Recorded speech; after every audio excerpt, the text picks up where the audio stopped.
जरूर क्लिक பண்ணுங்க. महाराज की जय। युधिराम शिवकुमार युधिराम शिवकुमार युधिराम शिवकुमार जय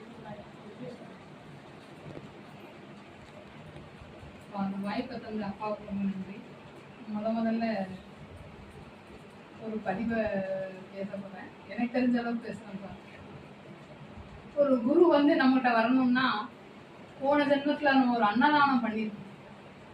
அன்னதானம் பண்ணியிருந்தாலும் ஒரு குரு நமக்கு கிடைப்பார். ஒரு சாதகருக்கு ஒரு புண்ணியம் செஞ்சிருக்கணும். ஒரு சாதகருக்கு ஒரு புண்ணியம் பண்ணியிருந்தாலும் ஒரு குரு நம்மகிட்ட வருவார். ஒரு குரு நம்மகிட்ட வந்துட்டாரு அப்படின்னா ஒரு குருவை பார்க்கும் போது நம்ம மனசு லேசாகும்.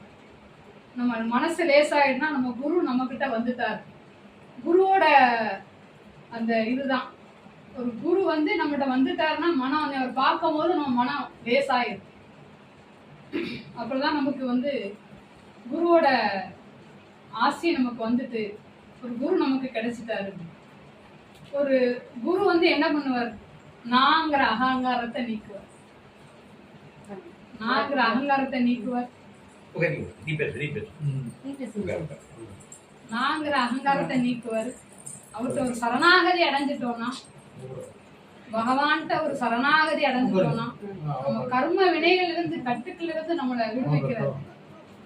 நம்ம செஞ்ச பூர்வ புண்ணியத்துல இருந்து நம்ம செஞ்ச பாவங்கள் எல்லாத்தையும் கர்ம வினைகளை கட்டறுக்கக்கூடிய ஒரு வல்லமை பெற்றவர் தான் நம்ம ஒரு குருநாதர். குருநாதர் வந்து நமக்கு என்ன பண்ணுவாரு, குருநாதர் வந்து நம்ம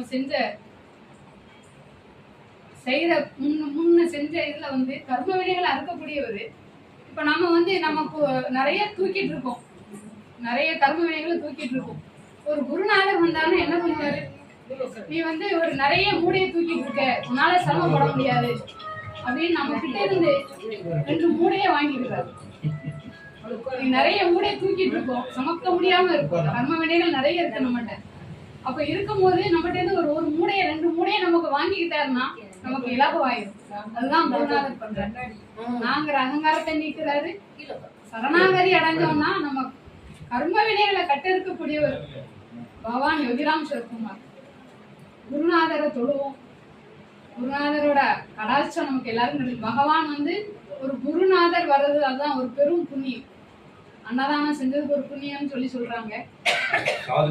சாதுக்களை ஆதரிச்சாலும் ஒரு பெரிய ஒரு சாதுக்களை முன் ஜென்மத்துல வந்து சாதுக்களை ஆதரிச்சாதான் ஒரு குரு நம்ம கிட்ட வருவார். குரு வந்து கடவுள். குரு வந்து என்ன செய்வார், மாதா பிதா குரு தெய்வம்.